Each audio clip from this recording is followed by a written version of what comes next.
आइए शुरू करते हैं राहुल सांकृत्यायन जी द्वारा रचित ल्हासा की ओर यात्रा वृतांत पाठ का सार। इस पाठ में राहुल जी ने अपनी पहली तिब्बत यात्रा का वर्णन किया है, जो उन्होंने सन 1929-30 में नेपाल के रास्ते से की थी।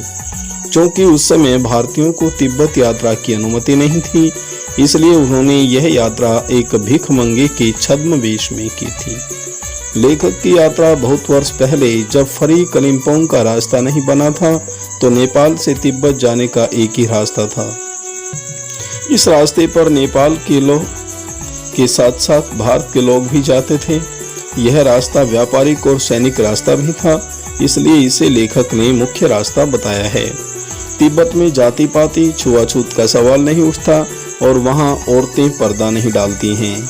चोरी की आशंका के कारण भिखमंगों को कोई घर में घुसने नहीं देता, नहीं तो अपरिचित होने पर भी आप घर के अंदर तक जा सकते हैं और जरूरत अनुसार अपनी झोली से चाय दे सकते हैं। घर की बहू अथवा सास उसे आपके लिए पका देगी।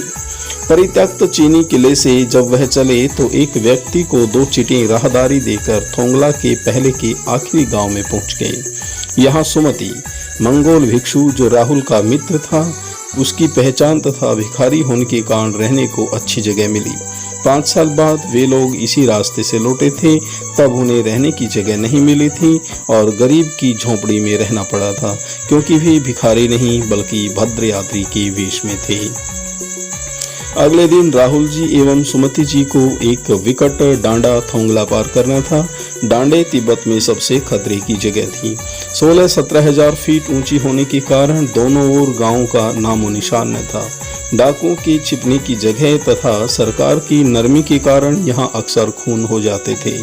क्योंकि वे लोग भिखारी थे और भिखारी के वेश में होने के कारण उनकी हत्या की परवाह उन्हें नहीं थी, परंतु ऊंचाई का डर बना था। दूसरे दिन उन्होंने डांडे की चढ़ाई घोड़े से की, जिसमें उन्हें दक्षिण पूर्व की ओर बिना बर्फ और हरियाली के नंगे पहाड़ दिखे तथा उत्तर की ओर पहाड़ों पे कुछ बर्फ दिखी। उतरते समय लेखक का घोड़ा थोड़ा पीछे चलने लगा और वे बाएं की ओर 1.5 मील आगे चल दी। बाद में पता चला लंकोर का रास्ता दाहिनी तरफ का था, जिससे लेखक को देर हो गई तथा उस सुमति नाराज हो गई, परंतु जल्द ही गुस्सा ठंडा हो गया और वे लंकोर में एक अच्छी जगह पर ठहरे। वे अब तिंगरी के मैदान में थे, जो कि पहाड़ी से घिरा टापू था। सामने एक छोटी सी पहाड़ी दिखाई पड़ती थी, जिसका नाम तिंगरी समाधि गिरी था। आसपास के गांव में सुमति के बहुत परिचित थे। वे उनसे जाकर मिलना चाहते थे, परंतु लेखक ने उन्हें मना कर दिया और ल्हासा पहुंचकर पैसे देने का वादा किया। सुमति मान गए और उन्होंने आगे बढ़ना शुरू किया। उन्होंने सुबह चलना शुरू नहीं किया था, इसलिए उन्हें कड़ी धूप में आगे बढ़ना पड़ रहा था। वे पीठ पे अपनी चीजें लादे और हाथ में डंडा लिए चल रहे थे। सुमति एक और यजमान से मिलना चाहते थे, इसलिए उन्होंने बहाना कर शेखर विहार की ओर चलने को कहा। तिब्बत की जमीन छोटे बड़े जागीरदारों के हाथों में बटी हुई है। इन जागीरों का बड़ा हिस्सा मठों के हाथ में है। अपनी अपनी जागीर में हर जागीरदार कुछ खेती भी करता है, जिसके लिए मजदूर उन्हें बेगार में मिल जाते हैं। लेखक शेखर की खेती के मुखिया नमसे नामक भिक्षु से मिले।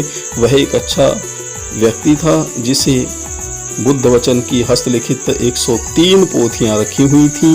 वे पोथियां लेखक को पढ़ने के लिए मिल गई।